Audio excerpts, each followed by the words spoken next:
Hello friends, हमारे YouTube channel अड्डा 2020 में आपका स्वागत है। तो आज हम लोग पढ़ेंगे वायुमंडल के बारे में। वायुमंडल में हम लोग पढ़ेंगे समताप मंडल, मध्य मंडल, आयन मंडल, वायुमंडल, ये सभी जो है हम इसमें कवर करेंगे।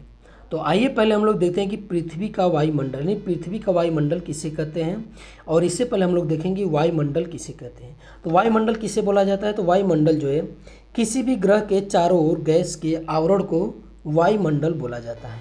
ठीक है, कोई भी ग्रह है उसके चारों ओर जिस गैस का आवरण होता है उसे हम लोग वायुमंडल कहते हैं।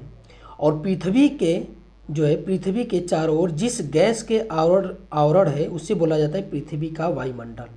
यानी पृथ्वी के चारों तरफ जिस गैसीय आवरण का जो है मंडल है उसे हम लोग बोलेंगे पृथ्वी का वायुमंडल।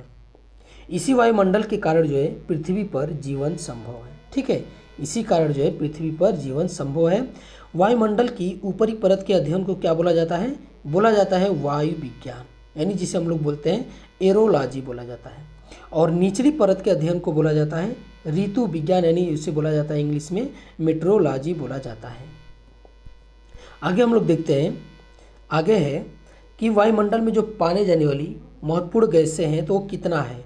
तो जो नाइट्रोजन है ये आपका 78.8 है, ऑक्सीजन जो है 20.95 है, और आर्गन जो है 0.93% है, और जो कार्बन डाइऑक्साइड है ये है आपका 0.03%, और अन्य गैसें जो हैं 0.04% है। अब आगे हम लोग देखते हैं, आगे कि वायुमंडल की संरचना। ठीक है, तो जो वायुमंडल की जो संरचना है उसमें कौन कौन से मंडल पाए जाते हैं? तो ये पाए जाते हैं क्षोभ मंडल, जिसे हम लोग बोलते हैं ट्रोपोस्फियर। आप लोग इसको इंग्लिश में भी याद रखिए, इससे जब क्वेश्चन बनते हैं तो हिंदी और इंग्लिश, क्षोभ मंडल को इंग्लिश में लिख कर देगा कि में क्या होता है। ठीक है, इससे संबंधित ट्रोपोस्फियर या स्ट्रेटोस्फियर के नाम से ही पूछ देगा, न कि समताप मंडल देगा। तो ये जो 5 वायुमंडल है ये क्षोभ मंडल है, समताप मंडल, मध्य मंडल, आयन मंडल और वायुमंडल। इन पांचों के बारे में हम लोग डिटेल से पढ़ेंगे एक एक करके। तो पहले हम लोग पढ़ेंगे क्षोभ मंडल के बारे में। तो क्षोभ मंडल क्या होता है?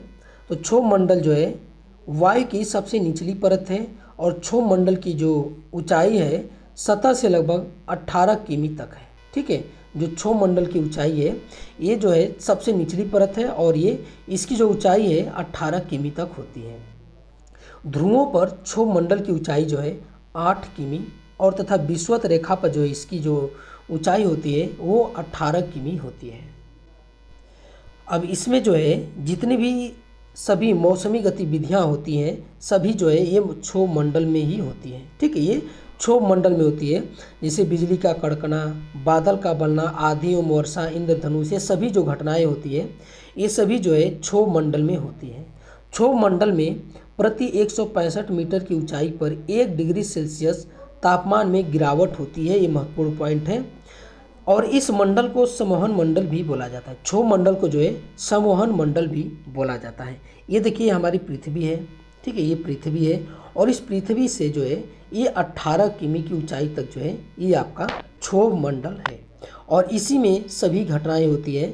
इसमें जो है बादल, वर्षा होना, ठीक है, बादल का बनना, बिजली का कड़कना, आधी वर्षा, सभी जो घटनाएं जो है ये आपकी क्षोभ मंडल में होती है। अब आगे हम लोग देखते हैं समताप मंडल। ठीक है, तो समताप मंडल में हम लोग पढ़ेंगे जिसे हम लोग इंग्लिश में क्या बोलते हैं? स्ट्रेटोस्फियर बोला जाता है। समताप मंडल पर तापमान लगभग समान रहता है, इसलिए हम लोग क्या बोलते हैं इसको? समताप मंडल।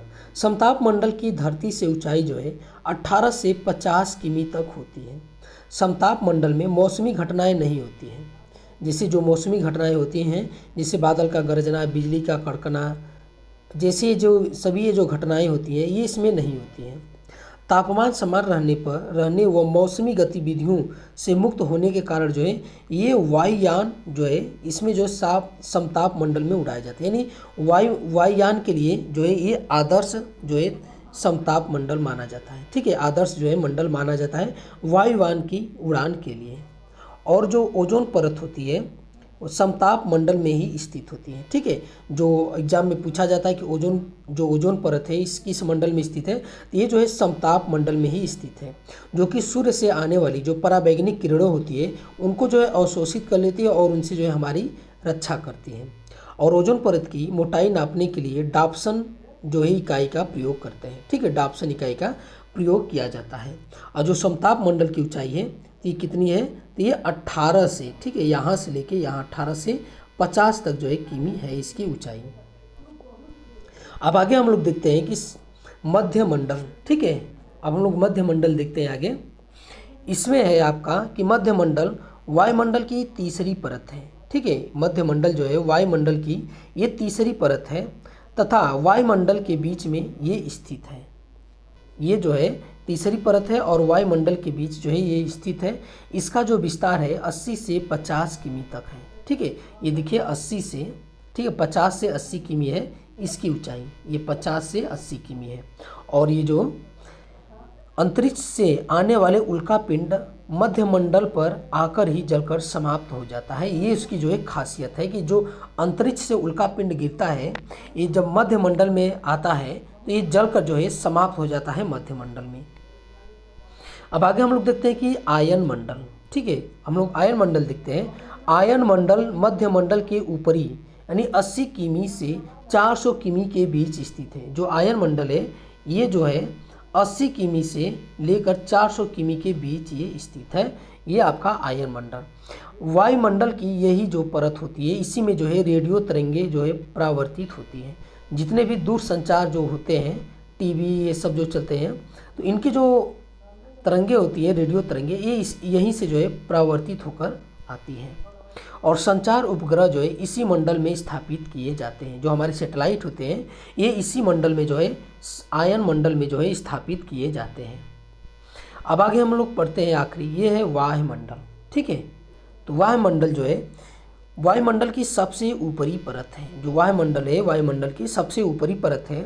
वायुमंडल की कोई ऊपरी सीमा निर्धारित नहीं है। ठीक है, इसके बाद जो है 400 किमी के बाद जो है ये वायुमंडल है। ठीक है, इसकी कोई सीमा नहीं है। वायुमंडल में हाइड्रोजन और हीलियम गैसों की जो है ये अधिकता पाई जाती है वायुमंडल में। ठीक है, और आगे हम लोग देखते हैं जो प्रीवियस ईयर एग्जामों में जो क्वेश्चन पूछे गए हैं इससे, तो हम लोग उनको देखते हैं जो कि आने वाले भी एग्जाम में भी पूछे जाएंगे। तो पहला क्वेश्चन है कि पृथ्वी के समीप पाई जाने वाली वायुमंडलीय परत क्या कहलाती है। तो वायुमंडलीय परत क्या कहलाती है, तो ये ट्रोपोस्फियर बोला जाता है। हमने बताया था आपको कि जो ये आपका जो आयन मंडल वायुमंडल ये सब है, तो आपका जो उस क्या बोलते हैं क्षोभ मंडल वायुमंडल लिख कर नहीं देकर इनको जो है इंग्लिश में इसका नाम दे देगा। आप लोग इंग्लिश में भी याद कर लीजिए उसको, और एग्जाम में अक्सर जो है अब इंग्लिश में ही दिया जा रहा है इसका नाम। वायुमंडल की किस सतह में तापमान में बहुत अधिक उतराव चढ़ाव नहीं होता है, तो ये है आपका किस मंडल में, तो ये आपका समताप मंडल में होता है। आगे है कि आंधी एवं वर्षा और बिजली का कड़कना आदि घटनाएं किस मंडल में होती है, तो ये आपका किस मंडल में होती है, तो ये आपका होता है क्षोभ मंडल में। ठीक है, ये क्षोभ मंडल में होता है। अब आगे हम लोग देखते हैं कि निम्नलिखित में से कौन सी गैस ग्रीन हाउस प्रभाव के लिए उत्तरदायी है। तो कौन सी गैस है, तो ये है आपका CO2। जो CO2 गैस है ये ग्रीन हाउस प्रभाव के लिए जो है ये उत्तरदायी है। पृथ्वी की सतह से सबसे दूर वातावरणीय परत को क्या बोला जाता है, तो जो सबसे अंतिम जो मंडल है वायुमंडल, ठीक है, उसको जो है वायुमंडल बोला जाता है जो पृथ्वी से सबसे दूर है। आगे क्वेश्चन है कि निम्नलिखित में से किस मंडल को संवहन मंडल भी कहा जाता है, तो आपका किस मंडल को बोला जाता है, तो क्षोभ मंडल को भी जो है ये आपका संवहन मंडल बोला जाता है। ये पृथ्वी की सबसे निचली परत है। आगे देखते हैं कि ओजोन परत मुख्यतः कहाँ पाई जाती है, तो ये आपकी कहाँ पाई जाती है, तो ये पाई जाती है समताप मंडल में। ठीक है, ये जो है समताप मंडल में पाई जाती है ओजोन परत। समताप मंडल को जेट विमानों की उड़ान के लिए आदर्श माना जाता है। क्यों माना जाता है, क्योंकि इस परत में बादल या अन्य मौसमी घटनाएं नहीं होती है और ये इसका जो तापमान होता है वो एक समान रहता है। आगे क्वेश्चन है कि वातावरण की वह परत जो रेडियो तरंगों को परावर्तित करती है कौन सी है, तो कौन सी वो परत है, तो उसे बोला जाता है आयन मंडल बोला जाता है, जहाँ से रेडियो तरंगों को जो है परावर्तित करती है। आगे देखते हैं कि वायुमंडल में सर्वाधिक कौन सी गैस निकलती है। तो कौन सी गैस निकलती है, तो ये है आपकी नाइट्रोजन। ठीक है, ये नाइट्रोजन गैस है। वायु में नाइट्रोजन का प्रतिशत कितना है, तो वायु में जो है नाइट्रोजन का जो प्रतिशत है ये है आपका 78.8% है। ठीक है, आज का लास्ट क्वेश्चन है कि विविध जलवायु एवं मौसम दशाओं को बदलने वाली सभी महत्वपूर्ण वायुमंडलीय प्रक्रियाएं कहाँ घटती है। तो ये आपकी कहाँ घटती है, ये घटती है आपका क्षोभ मंडल में। ठीक है, ये क्षोभ मंडल में घटती है। तो ये आज का हमारा वीडियो आपको कैसा लगा, अच्छा लगा तो हमारे चैनल को सब्सक्राइब कीजिए। आगे इसी तरह की वीडियो आते रहेंगे। देखने के लिए बहुत बहुत धन्यवाद।